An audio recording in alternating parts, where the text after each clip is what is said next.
Hello दोस्तों, नमस्कार। उमें टेक्निकल यूट्यूब चैनल के माध्यम से समस्त ईपीएस 95 पेंशनर्स भाई बंधु आप सबका हमारे नए वीडियो में स्वागत है। दोस्तों, सबसे पहले मैं लोकसभा की बात करूंगा क्योंकि आज लोकसभा में बहुत ही महत्वपूर्ण कदम, बहुत ही बड़ा अपडेट ईपीएस 95 पेंशनर्स के लोकसभा से निकल के आ रहा है।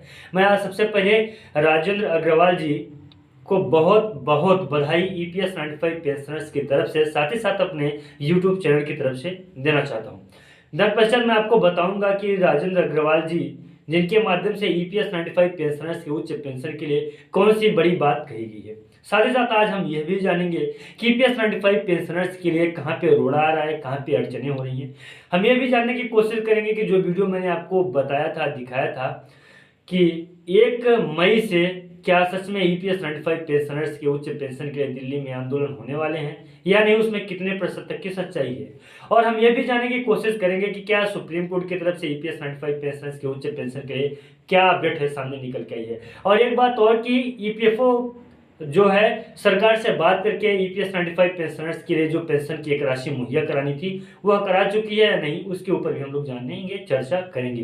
दोस्तों, फटाफट से हम एक एक अपडेट आप लोगों के बीच में प्रस्तुत करता हूं। तो चलिए दोस्तों, मैं फटाफट आपको बता दूं कि लोकसभा से बहुत ही महत्वपूर्ण एक खबर सामने निकल के आ रही है, जिसमें जो राजेंद्र अग्रवाल जी हैं उनके माध्यम से समस्त ईपीएस 95 पेंशनर्स के हक के लिए बहुत बड़ी बात कही गई है, बहुत ऊंची बात कही गई है। हालांकि पूरा जो वीडियो है वो मराठी में है, लेकिन उसका हिंदी ट्रांजैक्शन भी ट्रांसलेट करके मैंने उसका एक वीडियो अपने यूट्यूब चैनल पे हाल ही में डाल दिया है। आप उसे भी देख सकते हैं, वॉच कर सकते हैं और समझ सकते हैं। मैं आपको फिर से यहाँ पे भी एक बार बता दूं कि माननीय राजेंद्र अग्रवाल जी ने कहा है, समस्त ईपीएस 95 पेंशनर्स के लिए गुजारिश की है कि जो ईपीएस 95 पेंशनर कर्मचारी समिति 8 साल पहले ही ईपीएस 95 पेंशनर्स के उच्च पेंशन के लिए बातें हो चुकी हैं। वहां पे 7,500 रुपए की बातें हुई हैं, साथ ही साथ में डीए उनको मिलना चाहिए, मेडिकल की सुविधा मिलनी चाहिए। 8 साल हो गए हैं महंगाई के इतने इस बड़े दौर में ईपीएस 95 पेंशनर्स को महज मात्र 500 रुपए से लेके 1,000 रुपए तक की पेंशन की राशि मिलती है।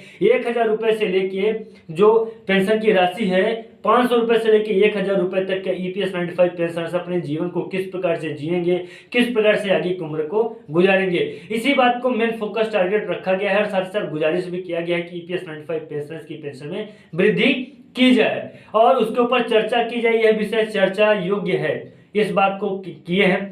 तो ईपीएस 95 पेंशनर्स के लिए 1 2 3 नहीं बल्कि 10-12 बार जो है तो लोकसभा में उनके उच्च पेंशन के लिए बातें हो चुकी हैं। सांसदों के माध्यम से ईपीएस 95 पेंशनर्स के लिए बातें की जा रही हैं। तो ईपीएस 95 पेंशनर्स की ये एक खुशखबरी है, ये एक बड़ी खबर है, उनके लिए एक बड़ी अपॉर्चुनिटी है। अब मैं आपको बता दूं कि एनएससी के टीम के द्वारा इस बात का खंडन किया जा चुका है कि 1 मई को जो वरदरे जी का एक वीडियो वायरल हुआ था, जो आप लोगों ने देखा था कि 1 मई को दिल्ली चलने के लिए उन्होंने आमंत्रित किया था, साथ ही साथ ईपीएस 95 पेंशनर्स के उच्च पेंशन के लिए आंदोलन करने की बात की थी। तो उस बात को खंडित किया है, क्योंकि अब मैं आपको बताऊं यहाँ पे तो ईपीएस 95 पेंशनर्स के उच्च पेंशन के लिए 17 तारीख को सीडब्ल्यूसी की मीटिंग है।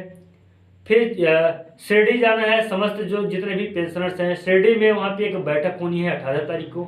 उस बैठक में डिसीजन लिया जाएगा। उस बैठक में एनएससी के टीम के द्वारा जो भी बातें होंगी उस बातों पे अमल करके ईपीएस 95 पेंशनर्स को दिल्ली कब जाना है और उसके प्रति कौन सा ये आंदोलन जो होने वाला है दिल्ली में, तो कहाँ पे होगा, कब से होगा, कैसे होगा, ये सारी की सारी रणनीति वहाँ पे बताई जाएगी। उस आंदोलन से ईपीएस 95 पेंशनर्स को कैसे फायदा होगा, कितने दिन का आंदोलन रहेगा, या आंदोलन काफी लंबा चलेगा, या कुछ कम समय के लिए आंदोलन रहेगा, और जो आंदोलन करता रहेंगे वहां पे जो ईपीएस 95 पेंशनर्स हैं उनके लिए क्या क्या सुविधाएं हैं, तो ये सारी बातों का डिस्कस अभी नहीं हुआ है। ये सारी बातों का डिस्कस होना बाकी अभी, जो 18 तारीख को शिरडी में होगा।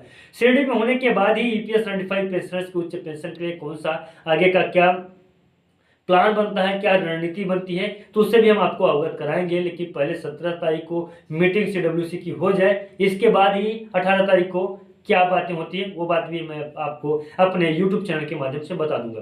दोस्तों, अब मैं बता दूं कि एक बहुत ही महत्वपूर्ण खबर सामने निकल के आ रहा है कि ईपीएफओ ने एक लिस्ट जारी कर दी है जो ईपीएस 95 पेंशनर्स के उच्च पेंशन के लिए है। दोस्तों, यह खबर मैं भी सुना हूं, मैं भी यूट्यूब पे देखा हूं, वीडियो में देखा हूं, और तो मैं यहाँ पे आपको सिर्फ एक ही बात बताना चाहता हूं कि यूट्यूब की तरफ से, या सॉरी ईपीएस 95 पेंशनर्स के लिए ईपीएफओ की तरफ से कोई भी ऐसा एडवाइजरी नहीं जारी हुआ है जिसमें इस बात की पुष्टि हो कि ईपीएस 95 पेंशनर्स की पेंशन में वृद्धि इतने तारीख से कर दी जाएगी या इतने तारीख से हो जाएगी, या कोई आंकड़ों की अगर हम बात करें तो कोई आंकड़े भी अभी नहीं आए हैं। कथित तौर पे कहा जा रहा है, तो कथित तौर की परिभाषा क्या है मैं भी जानता हूं और आप भी जानते हैं। तो इसका कोई परिभाषा नहीं है, यह अदृश्य है और इस पे कोई मान्य नहीं होगा जब तक कि पूरी तरह से मुहर ना लग जाए तब तक। सुप्रीम कोर्ट की हम बात करें तो सुप्रीम कोर्ट की तरफ से भी अभी तक कोई अपडेट बड़ा हाथ नहीं लगा है जिससे ईपीएस 95 पेंशनर को संतुष्टिजनक आंसर या उत्तर मिल सके। तो आपको मोटे मोटा हम जहां तक समझ पा रहे हैं कि ईपीएस 95 पेंशनर्स जितने भी हमारे दर्शक हैं, हमारे सब्सक्राइबर्स हैं, उन तक जानकारी पहुंच चुकी होगी कि ईपीएस 95 पेंशनर्स के लिए क्या बड़ी अपडेट है और उनसे संबंधित क्या जानकारी है। दोस्तों आज के लिए मुख्य रूप से यही था अपडेट जो ईपीएस 95 पेंशनर्स है। कोई भी अपडेट छूट नहीं रहा। एनएससी की टीम की अगर हम बात करें तो एनएससी की टीम प्रतिदिन मिल रही है, मुलाकात कर रही है। जो बड़े खबर निकल के आ रहे हैं वो भी मैं आपको अपने यूट्यूब चैनल के माध्यम से दिखा रहा हूँ, साथ ही साथ छोटी खबरों से भी मैं आपको रूबरू करा रहा हूँ। दोस्तों अगर अभी तक आपने हमारे यूट्यूब चैनल को सब्सक्राइब नहीं किया है तो चैनल को सब्सक्राइब करके रखें जितने भी ईपीएस 95 पेंशनर्स है, क्योंकि काम की खबर आपको हमारे ही यूट्यूब चैनल पे देखने को मिलती है। वो भी सबसे पहले आपको हमारे यूट्यूब चैनल पे काम की खबर देखने को मिलती है। दोस्तों आज के लिए बस इतना ही था। मिलता हूं किसी नए वीडियो में और नए अपडेट में, तब तक के लिए नमस्कार, जय हिंद, जय भारत।